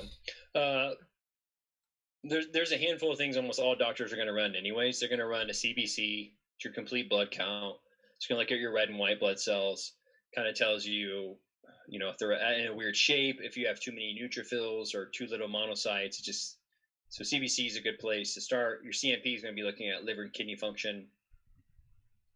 Past that, every doctor is going to be different. I personally, obviously, testosterone. Right. Good place. You also want to measure your sex hormone binding globulin. That's super important so you can properly measure what's called your free testosterone. Basically, your testosterone flows in your bloodstream, is carried, and it can bind on to sex hormone binding globulin. And a good percentage of it's like 60 to 80%. So you can have a total testosterone of 1,000, but if your sex hormone binding globulin is 100, then your free testosterone isn't that high.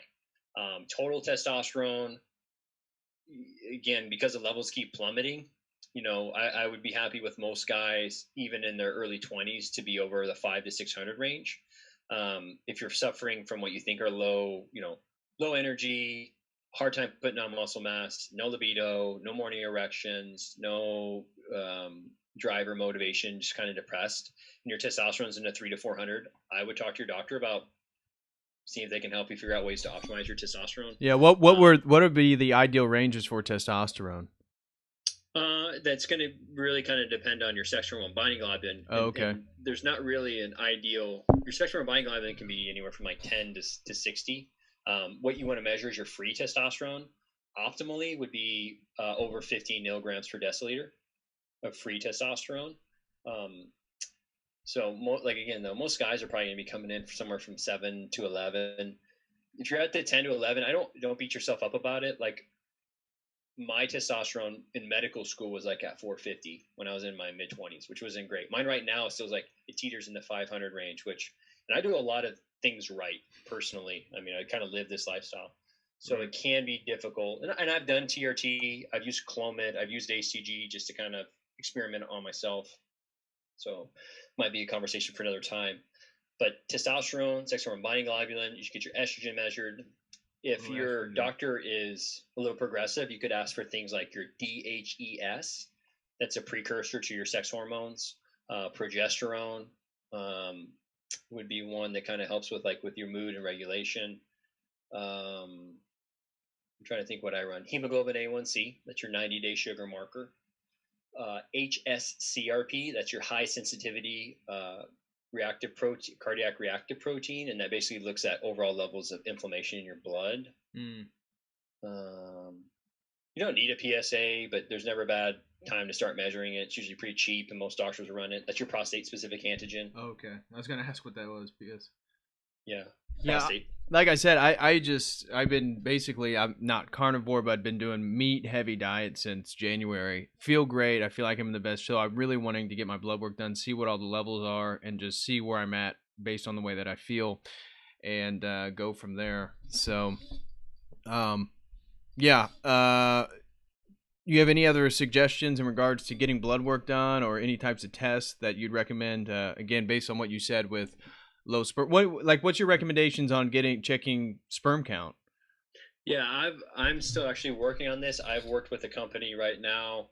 It's called Legacy, where I did like a sperm analysis. There's a couple different ones out there where they can run an analysis and then they can freeze it for you. I plan on doing it. I actually did it while I was on TRT because I wanted to see what happened. And my levels, when I was in school, we did like a spot check where you could see, and I had a professional sperm analysis person look under a microscope. It was just it wasn't an actual run test, but she's like, your counts are pretty normal. And when I was on TRT, my counts were like 5% of where they could be. So TRT can cause infertility if you don't run it simultaneously with ACG or Clomid, because you inhibit your feedback, right? Your brain produces LH, it goes to your testes, and you produce testosterone.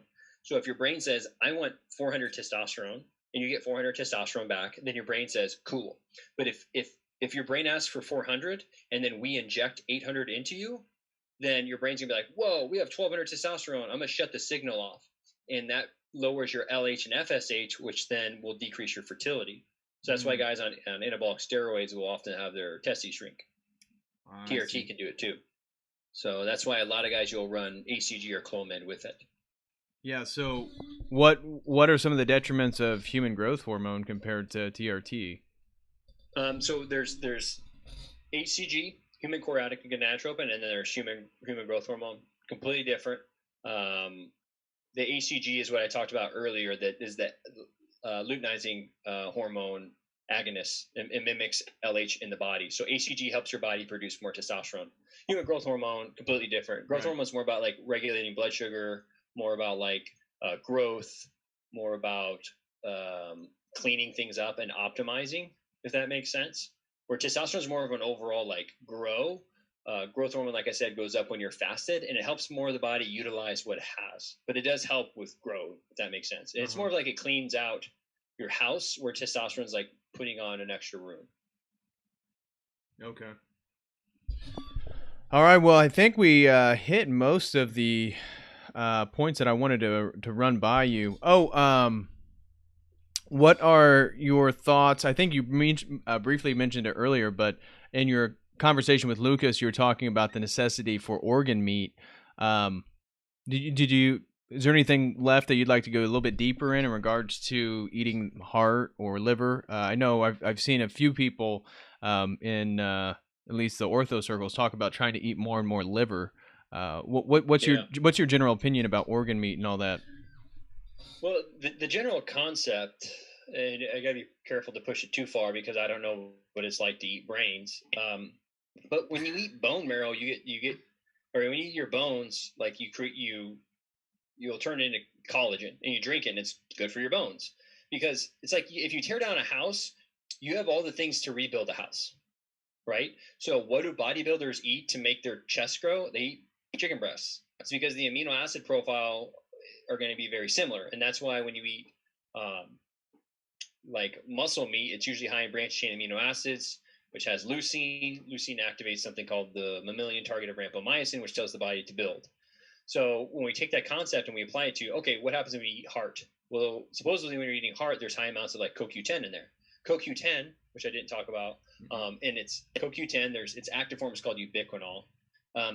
That helps with your cells' mitochondria, specifically the ones in the heart. Like a lot of people take CoQ10. If someone's on a statin, you want to put them on CoQ10. But it's the same thing with eating organ meats, like I talked about earlier. If you eat some thyroid, then you can get some actual like thyroid precursors, not necessarily like eating their hormones, because your stomach will digest and break down a wide variety of.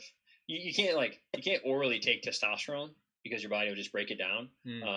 Most proteins, it's just going to be cut up into amino acids. But then again, you have the amino acids that are needed to create whatever is in that area, if that makes sense. Like you're eating liver, you're probably going to have things that help your body with detox. That's kind of the theory behind it. And I'm trying to rationalize it, but I think that we don't really know. 100 years ago, 200 years ago, a lot of people were eating organ meats all the time.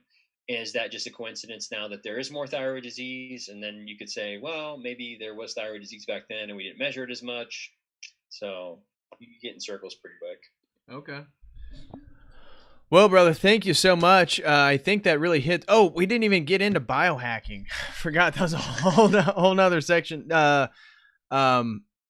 We didn't even get into sleep, for example. That was another area in your conversation. I just realized with Lucas, I didn't have those checked off. The biohacking, the necessity for sleep. What is your general opinion on melatonin? And I use it quite regularly, just about every single night, because I have a lot of trouble staying asleep throughout the night. And whether I take a lot of caffeine or not throughout the day, it's just like generally it's hard to sleep throughout the night. So I've been taking more melatonin, but I started to wonder because obviously if you take it every night like I do, it's going to begin to lose its efficacy.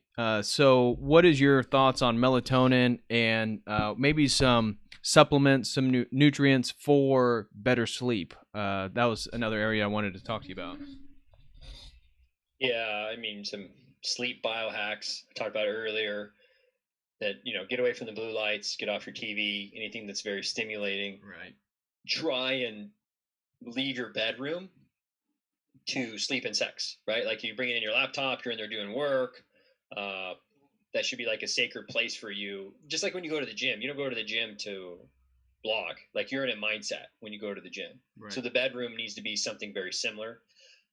A great hack that I found is slowly lowering the lights from a perspective of 10,000, 1,000 years ago or whatever. The lights didn't just they weren't just blue and then off. So like what I have in my room is I have a lamp and then I have one of those Himalayan crystal salt lamps. And what I'll do is slowly lower the lights. So it's all about just slowly coming down instead of abruptly coming to a stop. A lot of people would be like, go, go, go, go, and they just jump in bed. It's like the body, and then your mind just runs like crazy. Right. That's why I definitely recommend prayer, meditation, whatever you do. I pray every night. I'm on my knees at the edge of the bed. That's part of, it's a signal to my body. Okay, I'm praying. I go to bed, and I say an old school prayer. I don't even know if it's old school. As I lay down to sleep, I pray the Lord my soul to keep, guide me all day and through the night and wake me with the morning light. And then I say, God bless. And then I literally go through all of my family and friends. And then I finish with thank you for this. Thank you for this. Just try to get in a place of gratitude before bed. Right. Past that, cool rooms really help, preferably from what I've seen under 70 degrees. So if you can get all the way down, 68 would be a good spot. If you're in the Midwest, you have air conditioning. It's expensive, but right. So melatonin, to my understanding, hasn't been shown to really inhibit natural production. Melatonin's half-life, I believe, is I think it's under 90 minutes. So if you take it, and that's why, a suggestion for you as a friend is that maybe try a sustained released, and maybe that might not even work. But melatonin is going to be in and out of your system pretty quick. What you can do is supplement with your serotonin precursors, because melatonin is downstream from serotonin. Right, like I talked about. Yep. So you probably done ZMA, zinc, magnesium. So zinc, magnesium, B6, vitamin C, and tryptophan are all what are needed to take tryptophan and convert it into serotonin. And then if you have more serotonin, then it can be converted into melatonin. Right.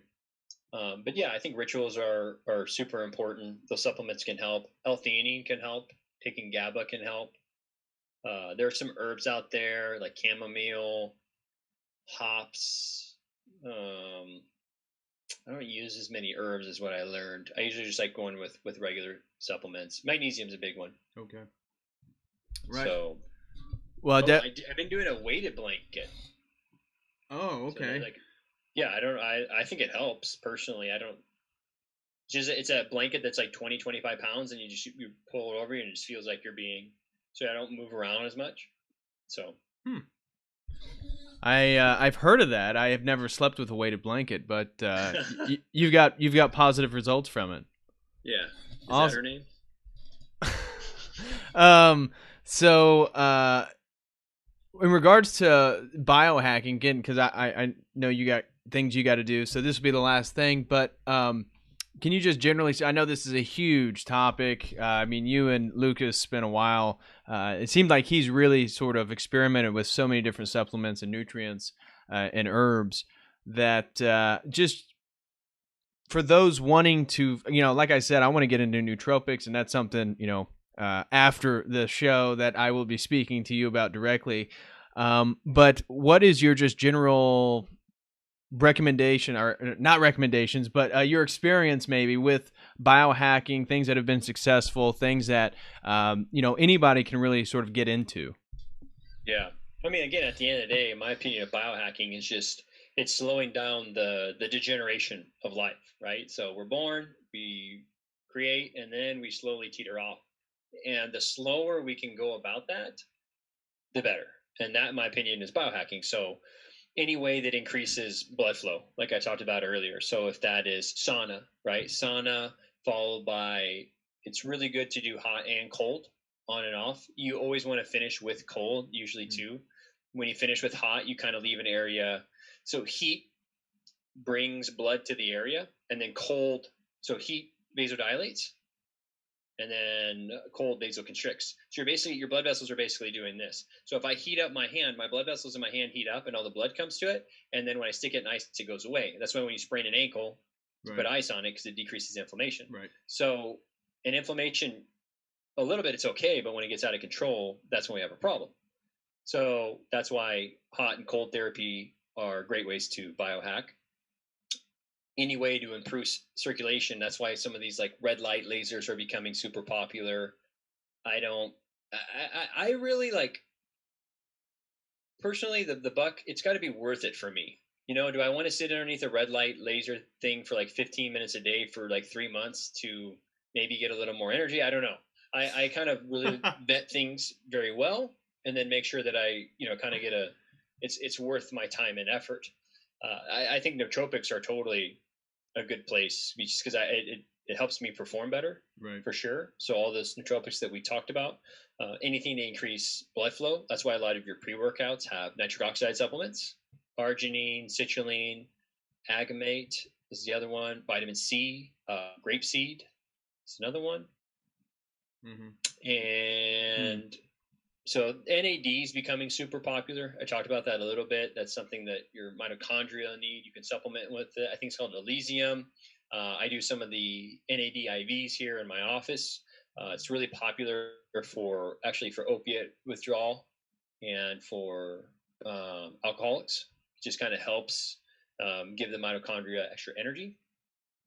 Getting in this, like, little things, there's some that are a little more woo-woo-y, which makes sense. Like, you've heard of grounding, where you go and you put your feet on the ground, and supposedly the ions of the earth go on your feet. I don't really know if that does what they say. I feel good when I do it, so sometimes I do it. sunlight, obviously, vitamin D.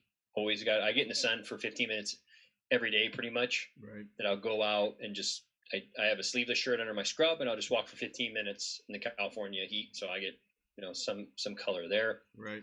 But really, at the end of the day, it's just decreasing inflammation and increasing blood flow, and that's what all these techniques are. That's why a lot of people are doing these ice baths, and they're working on their breath work. Well, what does breath work do? You're literally just pushing oxygen and blood all throughout the body. So I don't know. Some people are into breath work, and that's where I'm like, I just exercise. Kind of does all those things, and right. So I mean, it can be cool. But sometimes people need things to be really wonky in order for them to commit to it. Right. Right.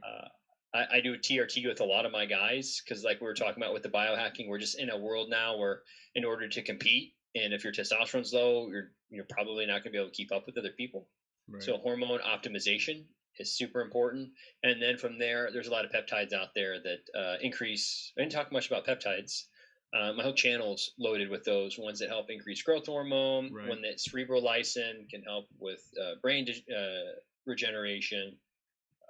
What are some other ones I use? So, yeah, peptides are on the forefront, but a lot of those are going to get shut down by the FDA for safety reasons. So, it's the game we're in.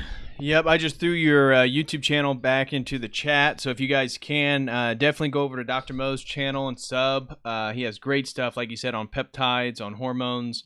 I'm always trying to watch what you're posting. It's hard to run your own clinic and put out YouTube content, so I get I'm falling off a little bit. But still, dude, you're 30 years old and you got your own clinic. I mean, you're killing it, and you're in Southern California. It's a very competitive area, and so you only have so much time in the day. But but when he does post content, it's actually really really well worth it. So.